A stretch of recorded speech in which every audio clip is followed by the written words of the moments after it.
Meus irmãos, eu tenho refletido há um certo tempo em alguns textos bíblicos, reflexões pessoais mesmo, coisa minha, que eu faço para minha devocional, mas muito do que nós pastores usamos, às vezes, nas nossas próprias devocionais e coisas que nos impactam, acabam de uma forma ou outra se transformando em estudo ou em sermões. Não que a gente faça isso sempre para querer preparar sermão, né? Esse é a grande cilada do pastor.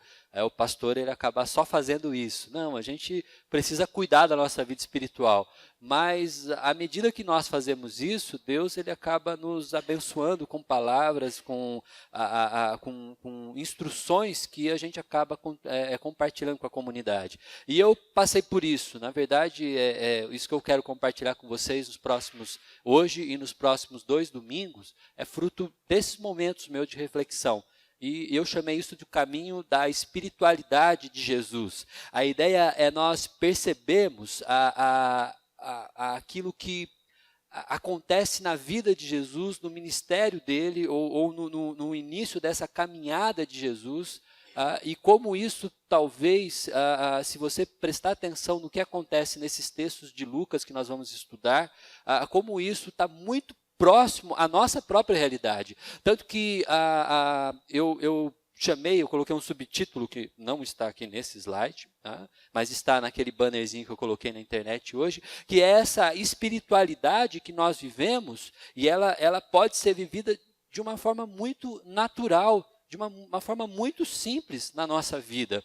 E a gente vai fazer isso caminhando com Jesus. Nós vamos começar falando hoje sobre o batismo de Jesus, fazendo esse estudo em Lucas, e depois nós vamos, na semana que vem, falar sobre a tentação de Jesus, momento da tentação, e então no terceiro domingo sobre a missão de Jesus, e vamos perceber o caminho dessa espiritualidade, como ela acontece na vida de Jesus, e o convite para que, percebendo isso na vida de Jesus, nós possamos também trazer isso para as nossas vidas. Ok?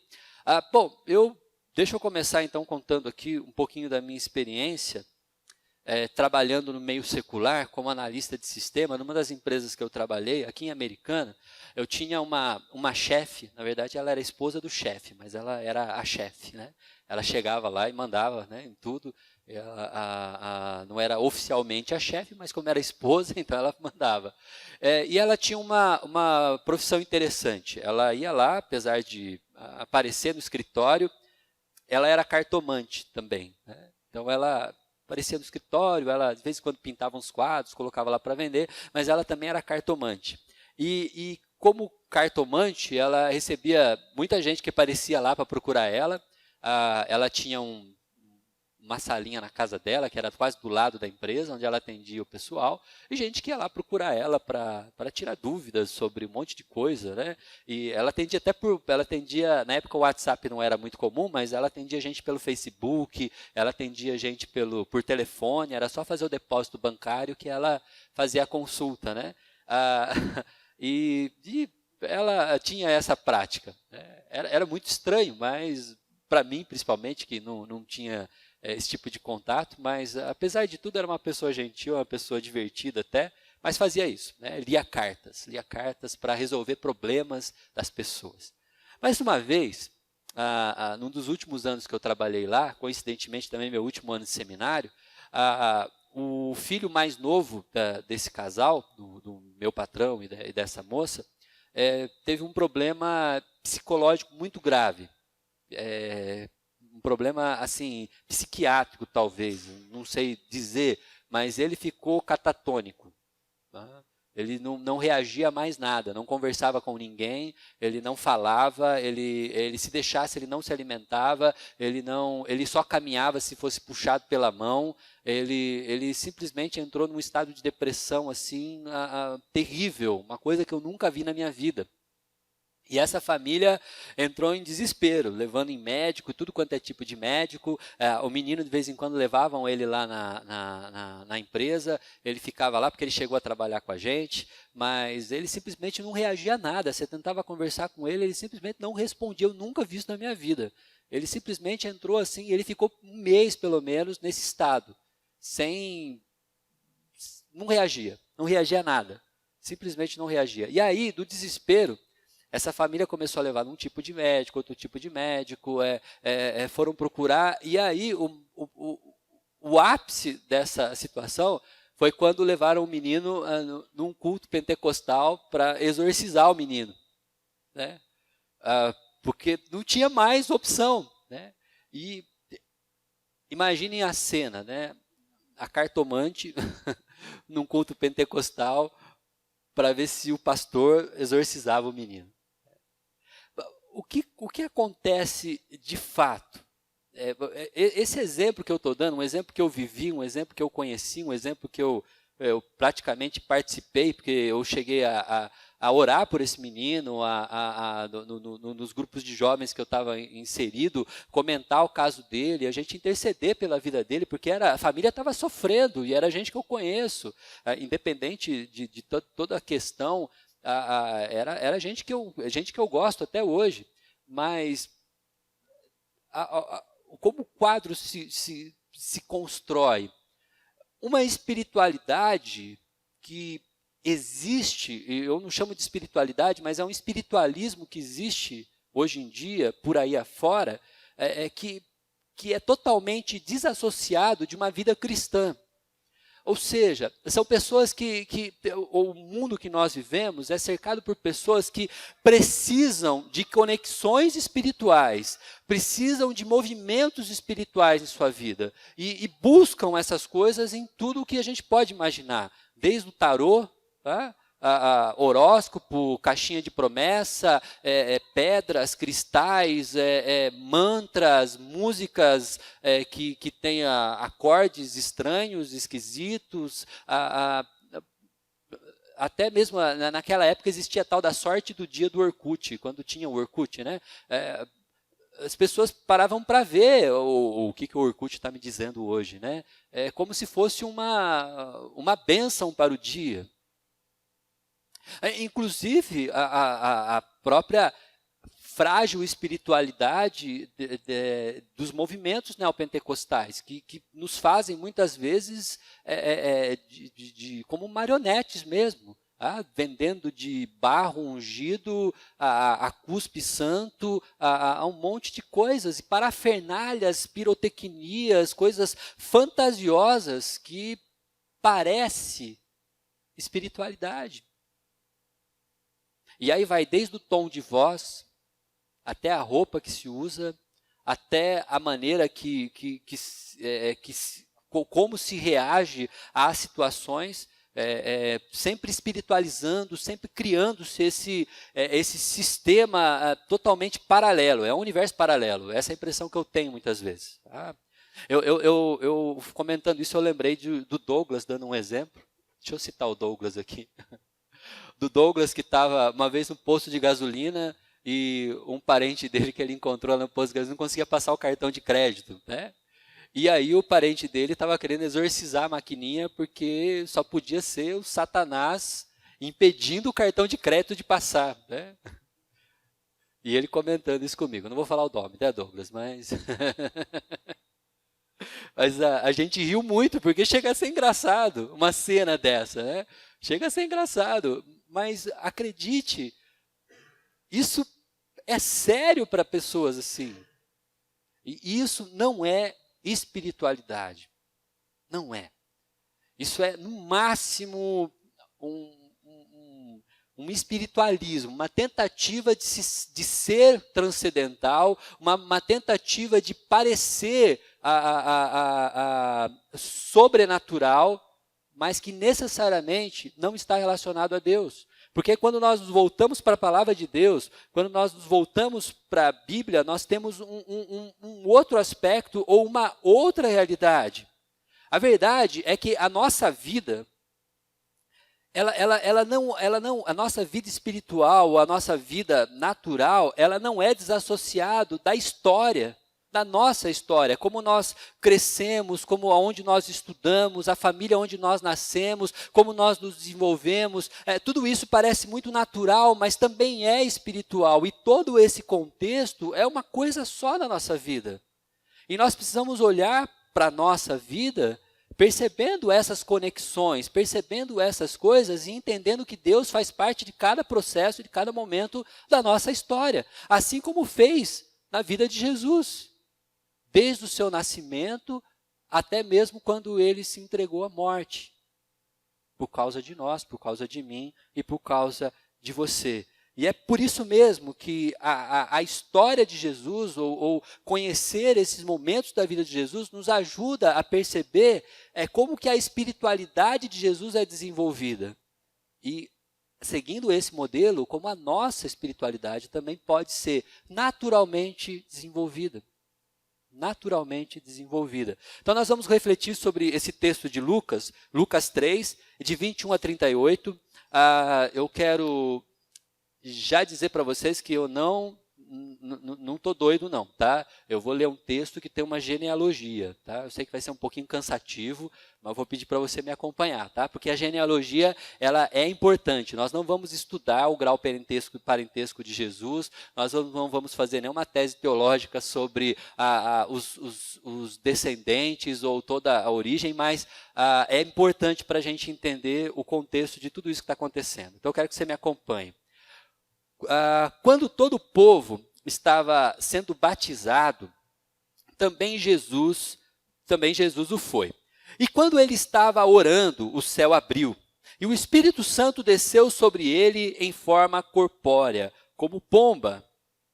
Então veio do céu uma voz: Tu és o meu filho amado, em ti me agrado.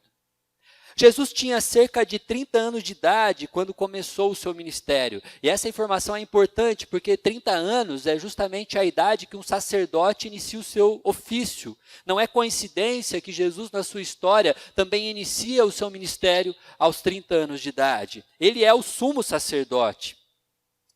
E ele cumpre a lei integralmente. Ele era como se pensava. A versão Almeida usa um outro termo, mas eu dei uma pesquisada e a palavra original é pensava mesmo, ou até mesmo como se imaginava, ou como as pessoas, atendendo à expectativa das pessoas. Ou seja, Jesus ele era tudo que todo mundo estava imaginando que ele fosse mesmo, ou que as pessoas que estavam naquele momento esperavam que ele fosse. O que ele era?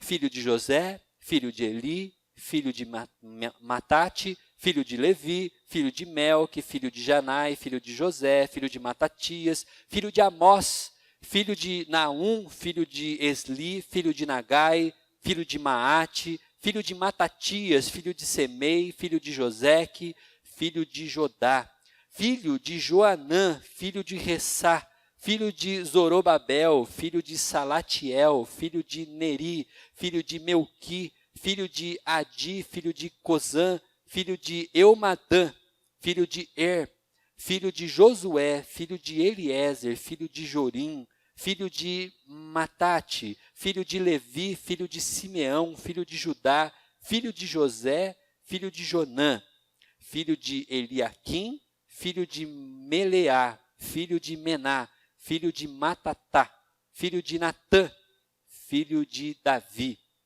filho de Jessé, filho de Obed, filho de Boaz, que era casado com Ruth, filho de Salmão, filho de Naasson, filho de Aminadab, filho de Ram, filho de Esrom, filho de Pérez, filho de Judá, filho de Jacó, filho de Isaque, filho de Abraão, filho de Terá, filho de Naor, filho de Serugue, filho de Ragaú, filho de Faleque, filho de Eber, filho de Salá, filho de Cainã, filho de Arfaxade, filho de Sem, filho de Noé, filho de Lameque. Está acabando.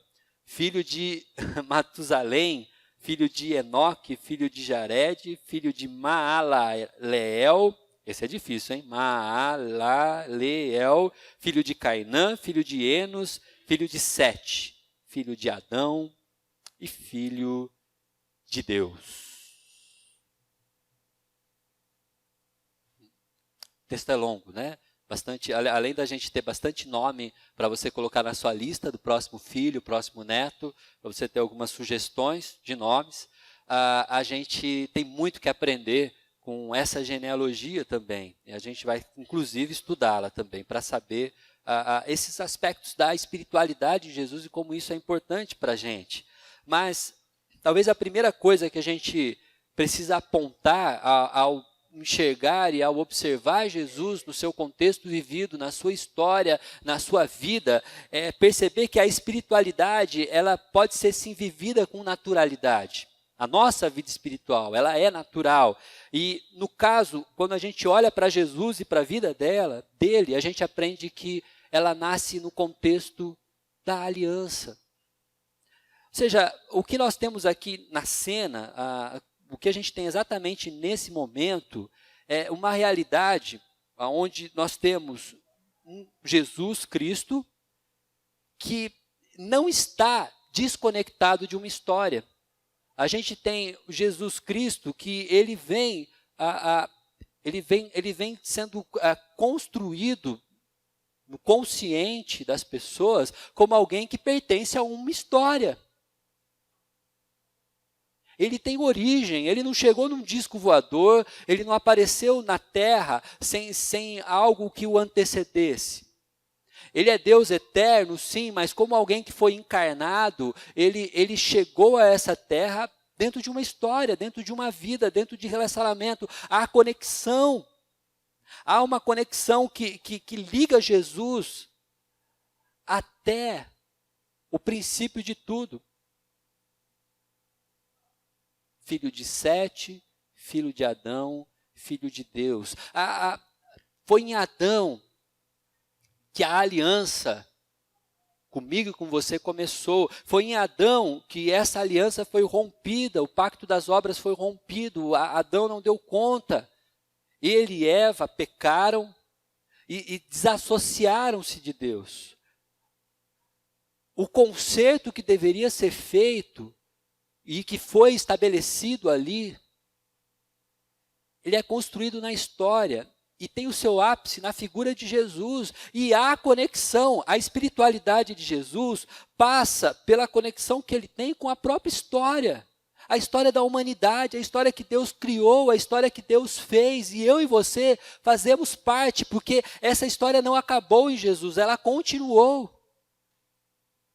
E se nós olharmos para o que vem depois, nós temos não só o pacto da antiga aliança feito em Jesus, mas essa promessa da salvação acontecendo em Jesus e prosseguindo na humanidade. Através de apóstolo Paulo, Calvino, Simonton, eu e você. E perceba como isso tudo é muito natural. Seu pai, sua mãe, seus avós, a sua história aqui nessa cidade, a sua história aqui no Brasil, a história da sua família quando chega ao Brasil, as nossas histórias se conectando. Afinal de contas, alguns de vocês têm parentes, alguns de vocês têm muito parentes, e todos se relacionando aqui nessa cidade, ou alguns em outra cidade, mas essas conexões elas são feitas, elas são construídas, e isso tudo vai fazendo parte da sua vida e da sua história. E quando nós olhamos para a nossa vida, a nossa história construída, a gente não pode olhar isso apenas como a humanidade acontecendo. Porque existe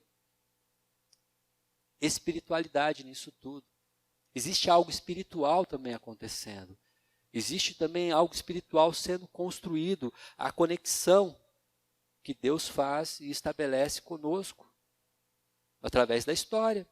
Através da história. Para a nossa sociedade, que é individualista, que é assim, do instantâneo, às vezes é complicado entender. Parece que Deus falou e faça o YouTube, né? Faça-se o YouTube, e aí tudo acontece e agora a gente tem a vida como ela é hoje. A gente parece que não olha para o passado com tanto vislumbre, mas se nós olharmos para a história da nossa cidade, da nossa família, a gente vai encontrar coisas riquíssimas que Deus construiu, que Deus fez, histórias de livramento, histórias de salvação, histórias em que Deus permitiu, em que Deus trouxe movimentos onde você conheceu a igreja, onde você conheceu sua esposa, onde você conheceu pessoas que até hoje são seus amigos, gente que morou do seu lado, que morou do outro lado da rua. A vida ela não é hoje apenas como ela é. Há uma história, há algo acontecendo. E queridos, se nós olharmos para a vida de homens de Deus, nós vamos perceber esses movimentos também acontecendo. Por exemplo, quando Moisés, vamos olhar para Moisés. Moisés, ele nasceu, ele devia morrer, mas ele foi colocado num cesto, solto num rio, foi recolhido pela filha do faraó, cresceu no palácio. Depois, quando se viu como um hebreu, e querendo salvar um outro hebreu, matou um egípcio e fugiu. Certo? Simplificando um pouquinho dessa história. Agora você imagina Moisés, alguém que cresceu no palácio, que estudou talvez nas melhores faculdades do Egito, que entendia sobre planejamento, ele sabia ler constelações, ele sabia sobre poesia, ele tinha um conhecimento cultural, matemático, físico, sobre muitas coisas. No deserto, pastoreando, cuidando de ovelhas. Ele sentava com outros pastores, sentava com outros homens, e aí ele olhava para o céu e ele comentava, nossa, a ursa maior. E aí ele fazia os desenhos e tal, e a pessoa olhava para ele, está doido, o que ele está fazendo? Ninguém sabia do que ele estava falando. Todo aquele conhecimento, toda aquela história do palácio, tudo aquilo que ele viveu, parecia que não tinha sentido nenhum. Para que serve tudo isso? Ninguém aqui entende o que eu falo, ninguém entende as poesias que eu sei, ninguém sabe as estratégias que eu conheço, tudo que eu conquistei na minha vida de conhecimento e de sabedoria, parece que não faz sentido nenhum. Até que Deus o chama para liderar um povo. E aí toda a história começa a fazer sentido. A história natural desse homem, a história acontecendo na vida dele e se conectando à história de um povo. José,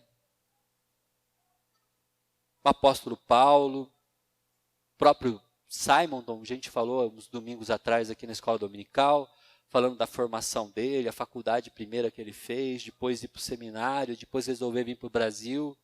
Olha a história de um menino do interior dos Estados Unidos, mudando e influenciando a nossa história no século XXI aqui no Brasil.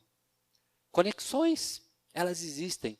Olhe para a sua história, olhe para a sua vida, olhe para a história da sua família, celebre tudo que nós temos vivido como algo também espiritual.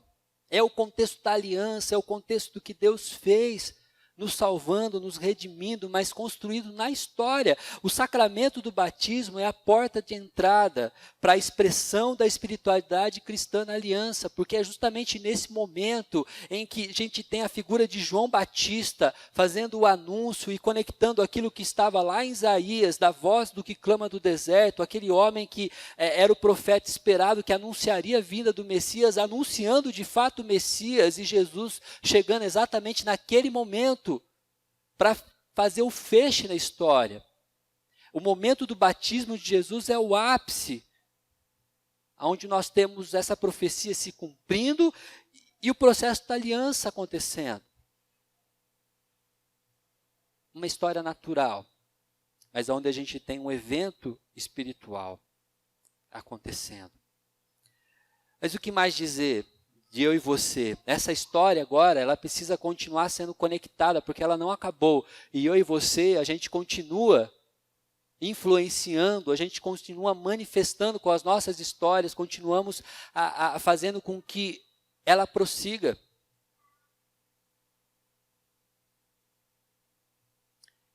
E isso tudo é natural. É puramente natural. Mas a espiritualidade vivida com naturalidade, ou vivida de forma natural, ela acontece também na intimidade com Cristo, na intimidade com Deus. É preciso ter essa intimidade. Preste atenção, Lucas, ele nos dá detalhe nesse momento que os outros evangelhos não nos dão. Marcos e Mateus não chegam a fazer esse comentário, mas Lucas, por exemplo, ele nos traz princípios que são, a gente pode dizer assim, que eles são, nós entendemos que ali nós temos a inclusão da mística cristã. O nome parece estranho, mas você vai entender. Por exemplo, Jesus, naquele momento, está orando, é isso que Lucas nos diz. E olha como Jesus aqui, ele quebra um paradigma. Jesus não está na sinagoga, Jesus não está no templo, ele está no rio. A realidade do reino de Deus agora é uma intimidade que nós vivemos em qualquer lugar. Você está no trânsito, você está em casa, você está no escritório, você está com o seu cachorro lá no pet shop, você está, aonde você está é reino de Deus e você pode experimentar intimidade com Deus. Ela não tem mais um fator local e regional. Não há mais limite para essa intimidade. Jesus, naquele momento ali no rio, ele está orando. E é importante entender aqui que a oração, ela não é uma lista de pedidos, uma lista de agradecimentos, uma lista de coisas que eu preciso falar com Deus, porque eu tenho que fazer essa manutenção. Muito pelo contrário, Jesus está se relacionando com Deus. É um momento de nos relacionarmos com o Pai. A oração, ela não pode ser um momento que você vive para cumprir um protocolo, para você cumprir um papel, para você cumprir uma estatística cristã. Na sua vida, eu oro tantas horas por dia, eu oro tantas vezes por dia. Não, é um momento que você para se relacionar com Deus. A pessoa mais importante da nossa vida. A pessoa que mais te amou na sua história. A pessoa que mais quis você em toda a sua história. Um momento de relacionamento.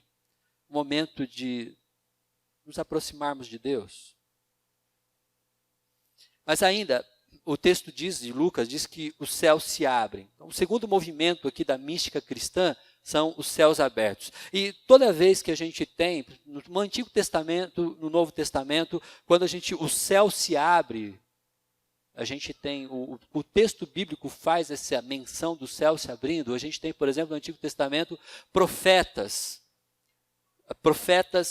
sendo abençoados, recebendo uma palavra, recebendo uma epifania, um momento em que Deus está agindo ali de uma forma especial. Já no Novo Testamento, a gente tem os apóstolos vendo o céu se abrir, Estevão, Pedro, João, tendo esse vislumbre. Mas a palavra céu, aqui, antes de definir um lugar ou algo, ela quer criar, na verdade, um conceito que, porque quando o céu se abre, significa que a história não é mais um acaso, é uma vontade soberana de Deus na nossa direção, na minha e na sua direção.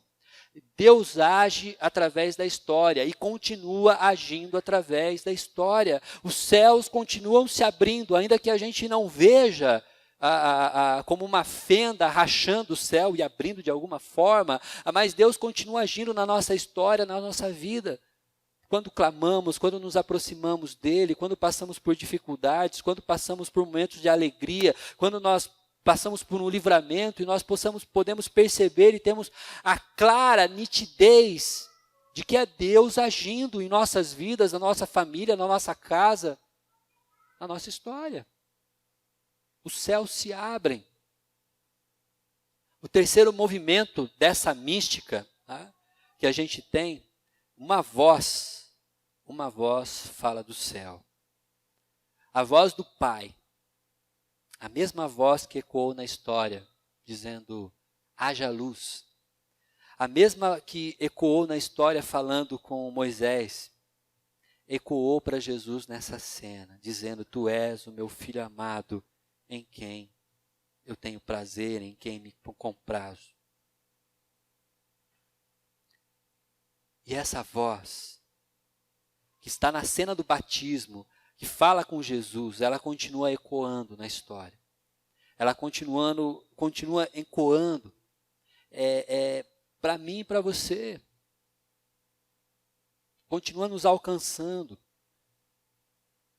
Essa é uma cena de muita intimidade entre Cristo, o Filho, o Pai. E é importante que, se você parar para pensar, que Jesus está ali num momento que não é um momento de transe espiritual, não é um momento solene onde se tocou uma música maravilhosa, onde as pessoas ficaram em mantra durante horas, num monte, para que Deus se manifestasse. Jesus orou, entrou no rio para ser batizado. Apenas isso. A princípio João disse: não, que é isso? Você que tem que me batizar. Aí Jesus diz: não, você cumpre.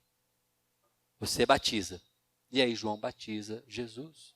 Percebam como isso é simples e natural. Não tem uma receita de bolo aqui, não tem uma forma específica de você orar, não tem uma palavra mágica que a gente fala, é simplesmente algo natural está acontecendo. João Batista colocou água sobre a cabeça de Jesus e Deus então fala.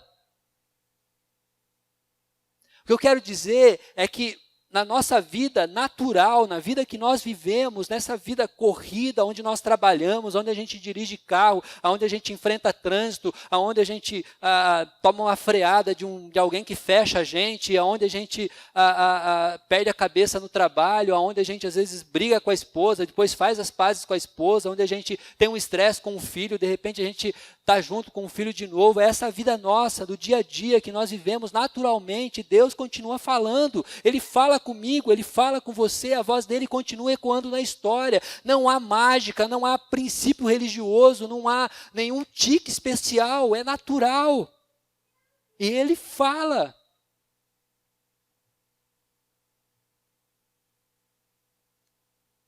Somos o filho amado de Deus. Somos tão amados que Ele entregou o seu próprio filho por mim e por você. Tem alguém maior amor que esse? Que dá a vida por alguém?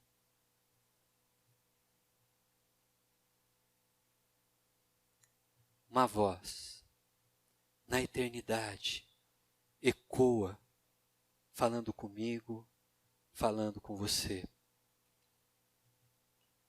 E então, o quarto movimento da mística cristã, na intimidade que temos com Ele, o Espírito Santo desce dos céus. O mesmo Espírito que desceu sobre Jesus no cenário do batismo é o Espírito Consolador que hoje habita em mim e você.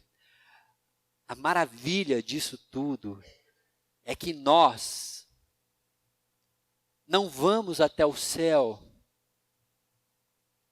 Ele não nos leva para o céu, para então nós termos contato com o Espírito Santo. Ele não nos transcende para então nós vivermos uma realidade espiritual. Mais uma vez, não há uma áurea, não há uma fumaça, não há simplesmente Ele vem até nós e habita os nossos corações.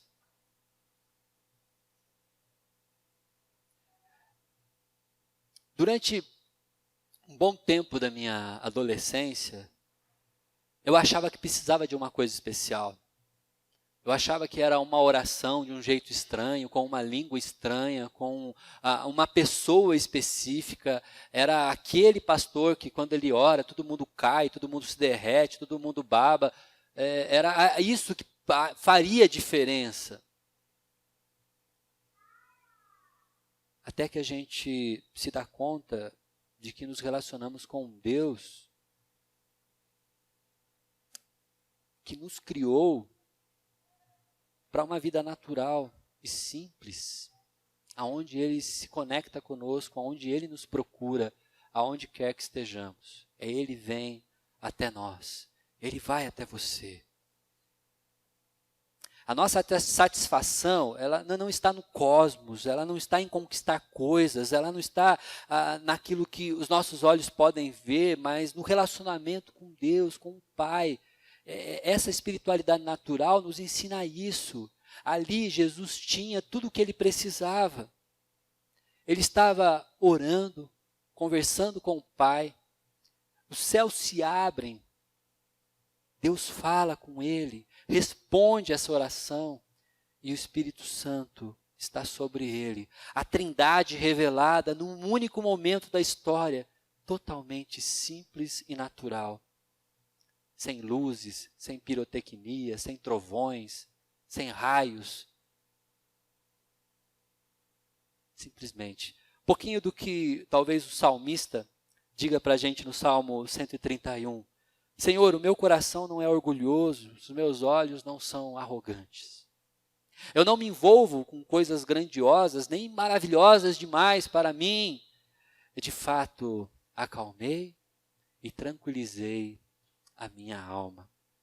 Eu sou como uma criança recém-amamentada por sua mãe. A gente achava que o Arthurzinho ia estar hoje aqui com a gente, mas ele não está. Senão a gente podia imaginá-lo como um exemplo. É a criança mais nova da igreja, né? Depois de mamar, depois de reclamar de tudo, e ele cheio, né? Abastecido, descansa. Descansa. A minha alma é como essa criança. Põe a sua esperança no Senhor, ó Israel, desde agora e para sempre. Queria compartilhar com vocês uma música do Jorge Camargo. Queria que você acompanhasse a letra dessa música. Presta atenção no que ele fala. Presta atenção. No finalzinho dessa música, ele faz uma ponte com um trechinho só de uma música do Djavan também. Uma frase. Mas preste atenção na conexão da música dele com a frase que ele faz. Tu és grande, ó Senhor, e digno de ser louvado. Grande é o teu poder e todo o teu saber. Não tem limites, não tem limites.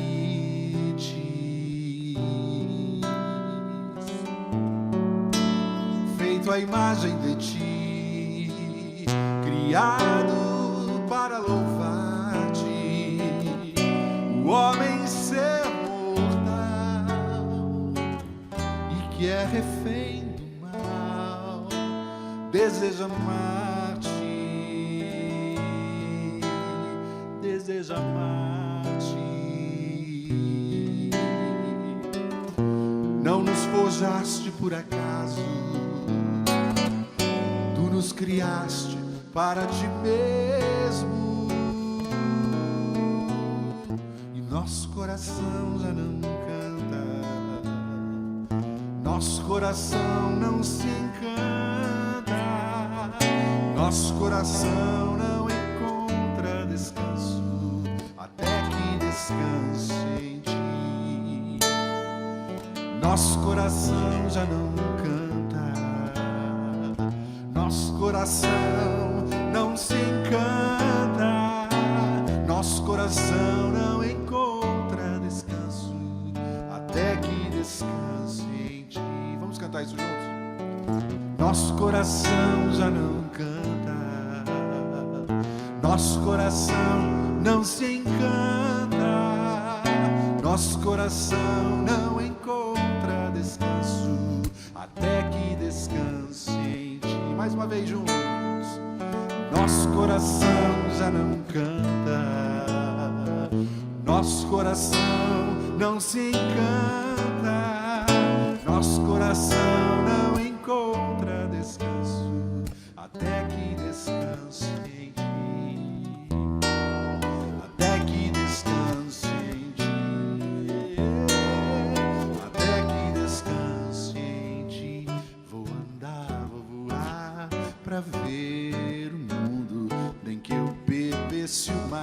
encheria o que eu tenho de fundo.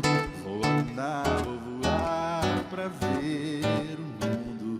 Nem que eu bebesse o mar, encheria o que eu tenho de fundo. Essa música que o Jorge Camargo cantou, essa igreja que ele está é a Casa da Rocha, né? A igreja do Zé Bruno, da pessoal da banda Resgate. E essa música que ele fez é baseado na verdade, em um trecho das Confissões de Agostinho, né? O texto principal, talvez, que ele tenha usado é justamente esse. O nosso coração não encontra descanso até que descanse em ti.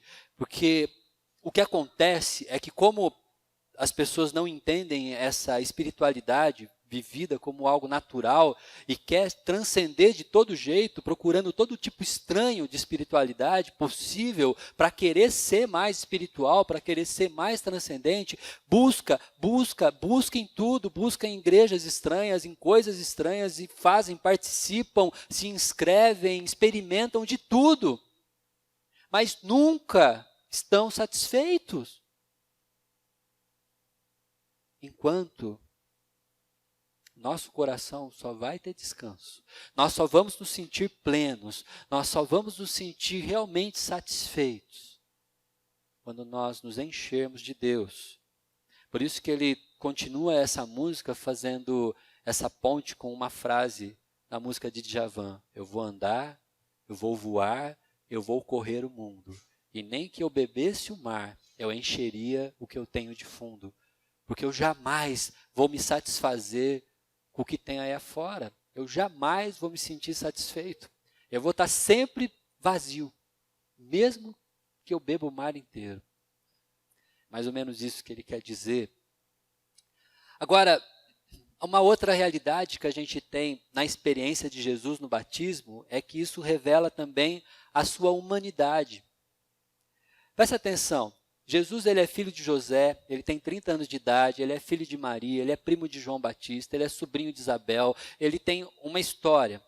E a genealogia dele que o liga até o contexto da aliança quando ela nasceu, com Adão e Eva. Ele é sim, ele é 100% Deus, claro, mas ele é 100% homem, completamente humano. Nascido, gerado e 100% Deus. Mas em nenhum momento a Bíblia ou a história de Jesus nega a sua humanidade, o contexto no qual ele surgiu. Ele é homem. E aqui entra uma lição para mim e para você. Nós também não podemos negar a nossa humanidade, com as suas coisas boas e as suas coisas más. Por que eu estou dizendo isso? Porque o problema da espiritualidade vendida e escrachada aí afora é que ela é mais ou menos assim. Ela é uma espiritualidade onde a gente tem um ser humano, homem, e um lado nosso que é espiritual. Então, quando eu estou no trabalho, eu estou sendo apenas humano. Ser humano. Eu vivo como um humano. Eu faço coisas que humanos fazem. Mas quando eu estou naquele momento em que eu vou almoçar, aí eu tenho um momento espiritual. Aí eu deixo de ser humano e eu passo a ser apenas espiritual. Aí eu tenho aquele momento em que eu faço uma oração. Aí eu acabo de fazer aquela oração, agora eu volto a ser humano, porque eu vou comer. Eu preciso me alimentar. Aí depois, quando eu estou em casa com a minha família, eu vou orar com a minha família, eu volto a ser espiritual. Mas na hora que eu brigo com a minha esposa, eu estou sendo só humano. E aí eu tenho um lado da minha vida que é espiritual, um lado da minha vida que é humano. Eu fico vivendo isso como se fosse desassociado e como não fosse uma coisa só. O problema é que somos uma coisa só. Não existe um espaço da minha vida onde eu vivo plenamente a minha humanidade e um espaço da minha vida onde eu vivo plenamente a minha espiritualidade. Mas essa é a realidade mais comum que a gente vê por aí afora. Como se isso fosse a coisa mais simples do mundo. Mas não. Nós vivemos integralmente a nossa humanidade, a nossa espiritualidade. A verdade é que, se a gente olhar, por exemplo, para a história mesmo, no tempo de Jesus, a espiritualidade hebraica, ou como os hebreus entendiam, eles entendiam que era uma coisa só, já no tempo de Jesus. Isso se desassociou com o tempo. Mas não existia um movimento do ser humano que era apenas carnal ou humano e nunca espiritual. Enquanto eu trabalho, eu exerço a minha humanidade e a minha espiritualidade. Quando eu me relaciono com as pessoas, quando eu trato com os meus filhos, quando eu dirijo o meu carro, quando eu estou namorando, quando eu me caso, as coisas estão acontecendo ao mesmo tempo. Não somos desassociados, não somos separados, não somos uma coisa aqui, uma coisa lá. E quando somos assim, vivemos uma mentira. E não há espiritualidade em nós. Os cristãos, ele tem a sua vida transformada de forma holística, completa. Não existe um momento da minha vida em que eu sou, outro momento em que eu não sou. É integral, corpo e espírito. A espiritualidade está conosco quando não temos pecado. A espiritualidade está conosco quando temos pecado. Somos sempre espirituais. A verdade é que essa unidade do nosso ser, da nossa vida, ela só pode ser vivida de uma única forma. É quando Cristo, de fato, habita em nós. E nós podemos, então, através do sacrifício dele, através daquilo que ele fez por mim e por você, viver isso de forma integral, no dia a dia de nossas vidas. Naturalmente. Naturalmente. Bom, meus irmãos, a verdade é que tanto o contexto da aliança, das nossas histórias, a construção das nossas histórias, da nossa vida, a maneira como nós nos chegamos até Cristo, percebemos a nossa salvação, a nossa intimidade, o desenvolvimento dessa intimidade com Deus, o reconhecimento da nossa humanidade, tudo isso faz parte dessa criação ou dessa forma de se viver espiritualmente. Não dá para negar qualquer um desses movimentos na nossa vida. E perceber cada um desses movimentos pode te levar a algumas mudanças. Por exemplo, se tornar mais apegado às pessoas. Apegado às pessoas do que em coisas. Porque quando você olha para a sua história, quando você contempla a sua vida, quando você consegue perceber Deus agindo em toda a sua história, desde que você nasceu, aonde você cresceu, a pessoa que te criou, a pessoa que te educou, a escola onde você frequentou, você começa a perceber as conexões, as ligações, e você começa a dar atenção para as pessoas que influenciaram a sua vida positivamente, as pessoas que complicaram a sua história porque te influenciaram negativamente. Você começa a conseguir olhar para o futuro e perceber o seu papel na vida de outras pessoas.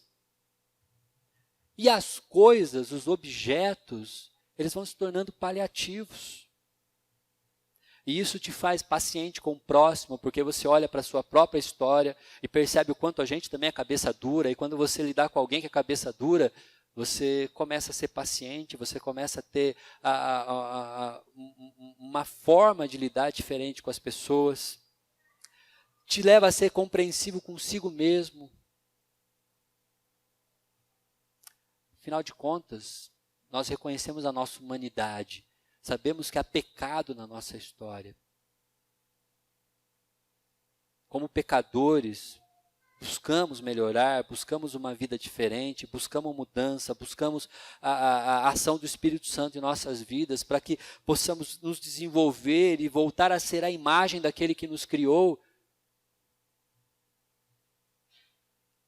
Isso nos ajuda a ser compreensivos. Pessoas que não têm essa ideia natural de uma espiritualidade, ele se força a ser santo até a última gota, e quando ele não dá conta, se agride emocionalmente, se frustra, acha que não tem mais jeito, e a vida dele é viver perdido mesmo, sem Deus. Mas quando nós reconhecemos a nossa humanidade e percebemos as nossas falhas, nós voltamos para Deus. E ainda, a gente consegue perceber a relação de Deus conosco. Conseguimos perceber aquilo que Ele faz. Ele me criou assim, feito a sua imagem e semelhança. A queda nos deformou, mas mediante a graça dele mesmo, mediante aquilo que Ele fez através de Cristo em mim e em você, essa imagem está sendo reconstruída, dia após dia, dia após dia. Por fim, o discípulo de Jesus, ele não é um ser humano vivendo uma experiência espiritual, de forma alguma. Eu e você, nós somos seres espirituais, criados por Deus, eternos, mas que agora vive uma experiência humana e natural, simples e natural. Que Deus nos abençoe, que Deus continue falando conosco, que Deus continue nos dando o privilégio de perceber a ação dEle, perceber a vida dEle em nós, nas nossas histórias, nas nossas vidas, nos nossos relacionamentos, na nossa intimidade com Ele, na nossa humanidade. Amém? Vamos ter uma oração? Pai eterno, Deus bendito, obrigado, Senhor. Obrigado por esta noite. Obrigado, Senhor, pelos cânticos, pelas orações, pelos pequenos discípulos aqui, Pai, te adorando, aprendendo também, nos ensinando. Obrigado, Santo Pai, pelo privilégio de nos encontrarmos para te adorar, nos encontrarmos para ouvirmos a Tua voz, a voz do Teu Espírito.